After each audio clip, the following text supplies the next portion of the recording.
All right, would everyone please close your eyes? And I want you to visualize one photograph. Think of one photograph that's really important to you. I thought of concrete and green, and as the image grew more defined and sharp in my head, I wondered, why there? And I realized it's at the start of most of my walks. About half a mile of concrete is behind me, and on average, 7 more are ahead. And then I wondered, why is no one else there? And then I noticed that no one else in my family went on these kinds of walks, and that being alone didn't stop me. And then I thought, why that direction? And I realized I didn't have an answer. I didn't know why I was walking away. My house is not a place I'm trying to escape from. In there, I have a family. My parents are about as supportive as they could possibly be. My mother doesn't scold me when I ask if she can pick me up at a late hour. She just tells me We don't have money, but we have time. And my father, after working countless hours for his income, drilling holes in walls, painting apartments, and moving furniture in the Houston heat, has told me, You're bringing gold to the house. So why am I walking away? My sister, Alexandra, is always in front of 2 screens at once, and sometimes I chide her in my head for it, and I wonder what book I could give her to make her fall in love with reading. But then I look at what she watches, and it's countless videos on art.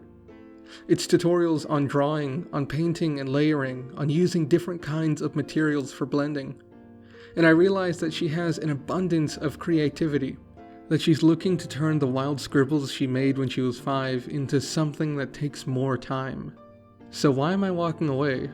I have said gracias to my abuela more times than I can count, and she has asked me Le gusta each time I put my plate in the sink.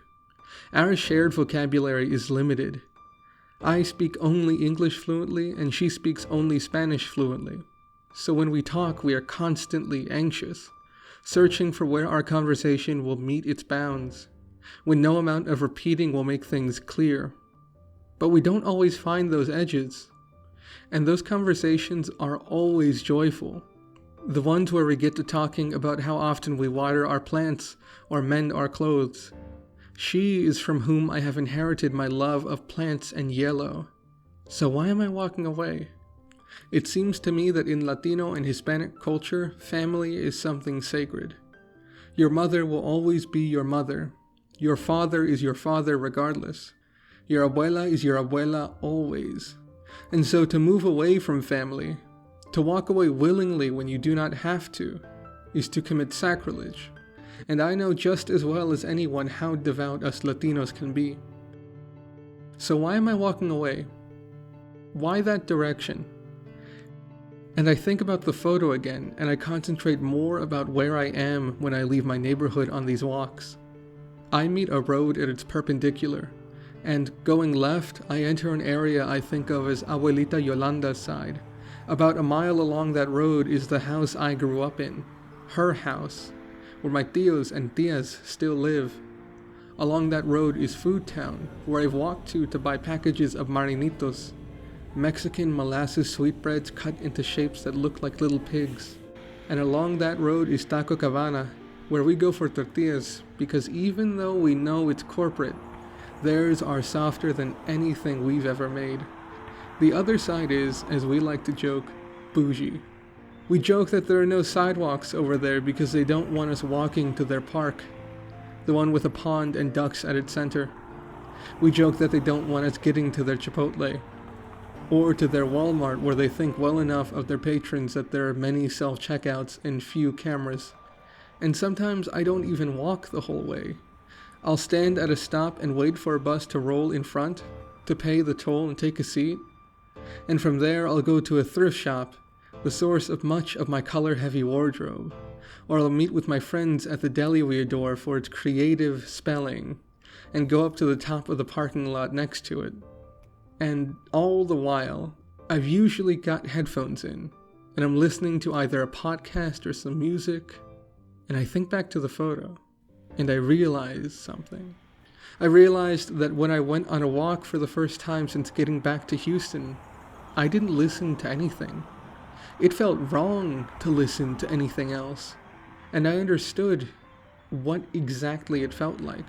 It was like when a family member enters the home and you haven't greeted them yet. You have to take off your headphones, put them around your neck, in your pocket, wherever. But when you shake their hand or give them a kiss on the cheek, you are nowhere else. And I realized I wasn't walking away from home or to somewhere else. I was walking through Houston, through my home. And I realized that no house is home, but walking and living through a place makes it so. And I always return to our house, but I've never said goodbye to a place in Houston. I've never left with the intention of never returning, because I can't necessarily stay away. I love where I live. I love the way that people bend their phoneme set, pulled from Spanish and Vietnamese and Igbo and Farsi into accented English. I love the bizarre mix of cultures and cuisine in any restaurant. I love the way that concrete breaks above weeds and grass. I love the hydraulics and the rumble of metro. I love how the birds sound. I love how loud and sometimes annoying my family is. I love how loudly my family loves. I love the mixture of sounds that makes Houston, Houston. Because home sounds alive. So the questions are not necessarily where am I walking to or why am I walking away. The question is really, when am I coming back?